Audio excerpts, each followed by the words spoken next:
You're working on an important report. Your phone buzzes with a text message.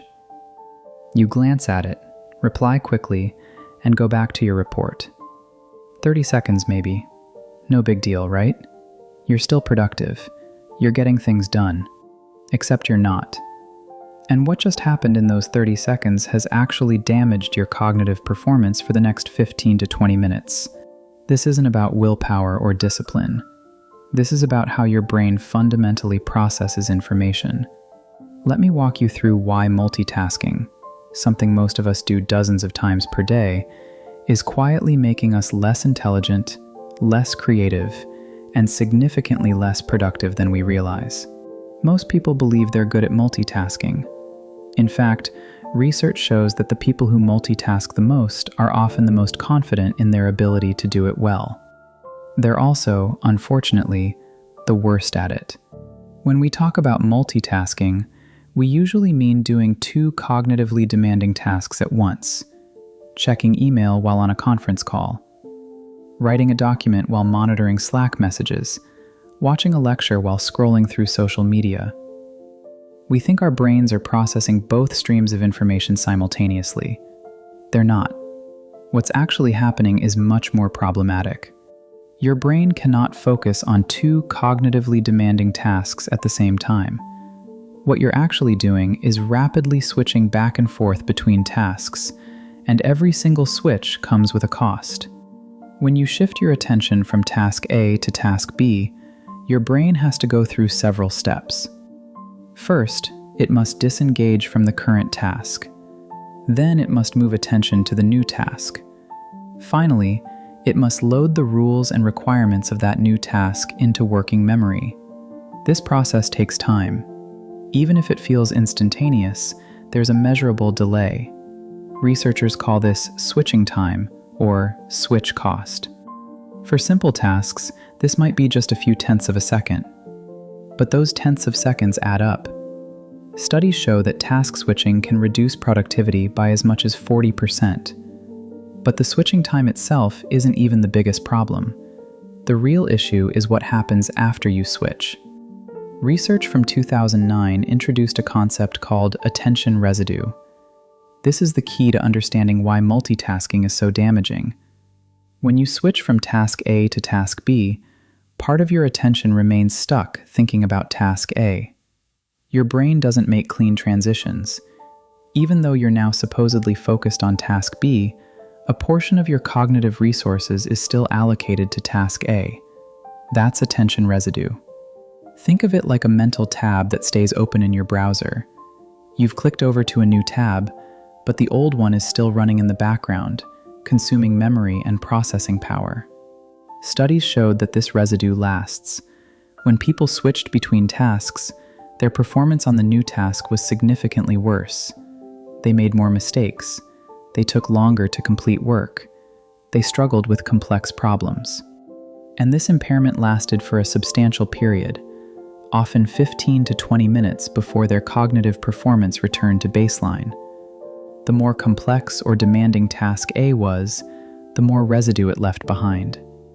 Unfinished tasks create even more residue than completed ones, because your brain is still trying to problem solve in the background. Let's look at what's happening in your brain during these switches. Your prefrontal cortex, the part of your brain responsible for executive function, planning, and decision-making, has limited capacity. When you're deeply focused on one task, your prefrontal cortex dedicates most of its resources to that task. Neural pathways strengthen. You enter what psychologists call a flow state, where complex cognitive work becomes easier. When you switch tasks, those neural pathways have to partially deactivate, and new ones have to spin up.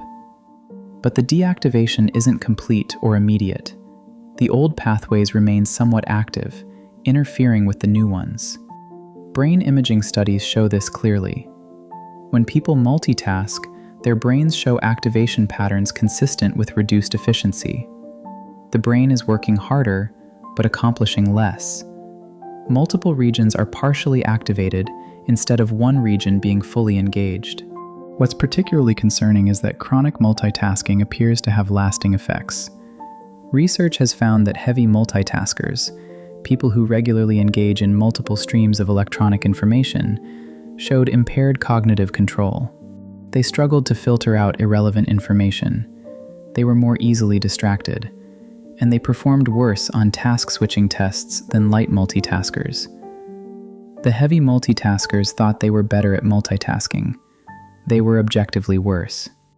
Some of the most striking research on multitasking comes from studies on interruptions during cognitive work. Research found that participants who multitasked during cognitive tests experienced IQ score drops of 10 to 15 points. To put that in perspective, that's similar to the cognitive impairment from missing a full night of sleep.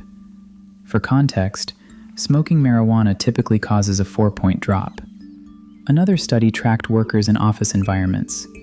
When interrupted during complex work, it took them an average of 23 minutes to return to full focus on their original task. During those 23 minutes, their performance was measurably impaired. They made more errors. They forgot details. They had to reread information. The researchers also found something troubling. People who were frequently interrupted eventually started interrupting themselves. Even when external interruptions were removed, they had internalized the pattern. Their attention spans had been trained to be shorter. Let's apply this to common scenarios.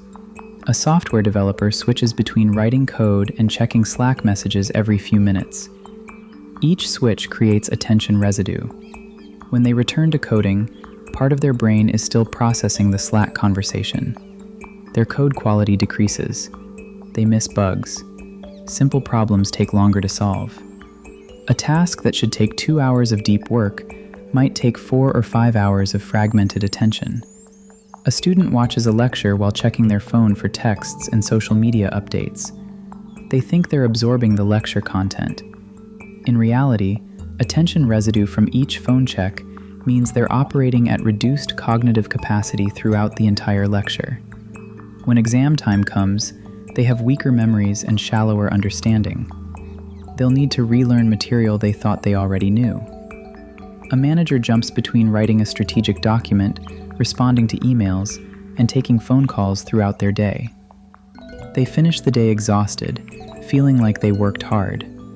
But the strategic document, the high-value work, is poorly written, lacks depth, and misses key insights they would have caught with sustained attention. The attention residue from constant switching prevented them from doing their best thinking.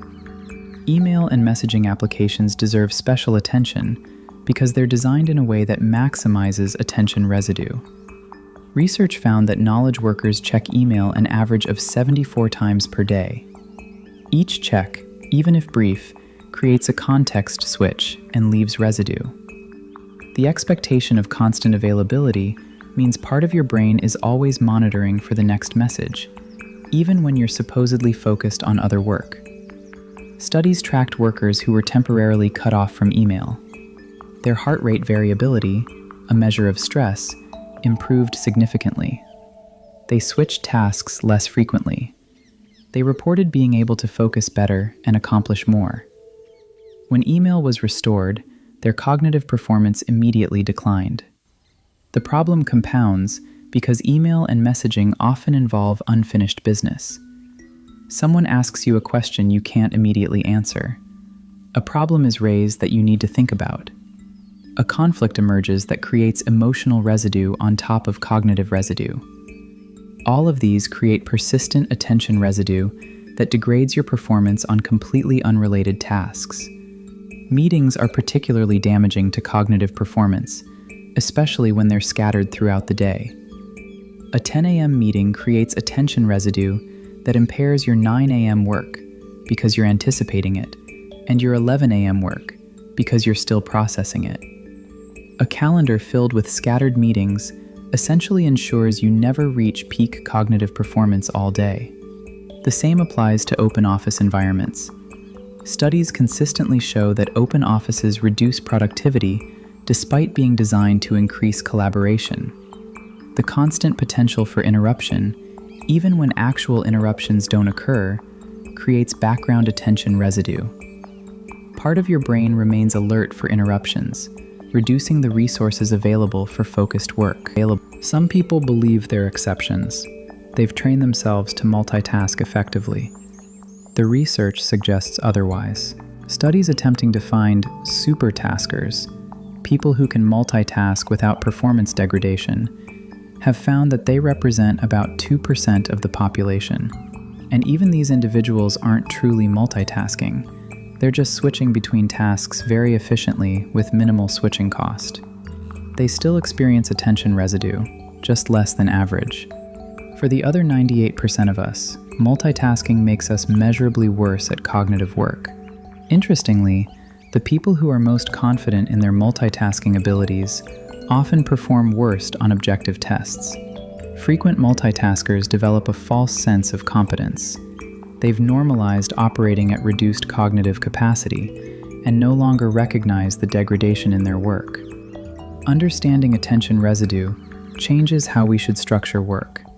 The most important principle is task batching. Instead of switching between different types of work throughout the day, group similar tasks together. Answer all your emails in designated blocks rather than continuously throughout the day. Take all your phone calls during specific windows. This minimizes the number of major context switches and reduces cumulative attention residue. Time blocking takes this further. Dedicate specific chunks of time, ideally 90 to 120 minutes, to single tasks. During these blocks, eliminate all potential interruptions. Close email, silence notifications, put your phone in another room. The goal is to allow your brain to fully engage with one task without creating attention residue from switches. Transition rituals can help clear attention residue between tasks. When you finish one task and need to move to another, take a brief break. Go for a short walk. Do a different activity that's not cognitively demanding. This allows residue from the previous task to dissipate before you engage with the next one. Protect your most cognitively demanding work by scheduling it during times when interruptions are least likely. For most people, this means early morning, before the workday chaos begins. Use this protected time for complex thinking, creative work, strategic planning, anything that requires your full cognitive capacity. Communicate your boundaries. Let colleagues know when you're in deep work mode and won't be immediately available. Most interruptions are not actually urgent. Creating clear expectations around response times reduces the background anxiety that itself creates attention residue. Attention residue reveals something important about cognitive work in the modern world. We've built systems, constant connectivity, open offices, frequent meetings, immediate response expectations that are fundamentally incompatible with how human brains actually function. We're trying to do knowledge work in conditions that prevent deep thinking. The result is that we're constantly busy, but rarely producing our best work. We're exhausted from switching between tasks all day, but not making real progress on complex problems. The solution requires both individual change and systemic change. Individually, we can structure our work to minimize task switching and attention residue. Systemically, organizations need to recognize that constant availability and frequent interruptions are destroying cognitive performance, not enhancing it. The cost of multitasking isn't just lost time, it's lost intelligence. Every switch makes you temporarily dumber. Every notification creates cognitive interference. Every fragmented hour prevents you from doing your best thinking. The good news is that this is reversible. When people structure their work to minimize task switching and allow for sustained focus, their cognitive performance improves dramatically. The effects can be seen within days. Your brain doesn't need to be in a constant state of partial attention and attention residue. It can engage fully with complex work again. Understanding attention residue changes how you see those quick email checks and brief interruptions. They're not harmless. Each one is temporarily degrading your cognitive capacity. Each one is making you worse at whatever you're supposed to be focusing on. Your brain deserves better. Give it the chance to engage fully with one thing at a time, and you'll be surprised by what it can actually accomplish.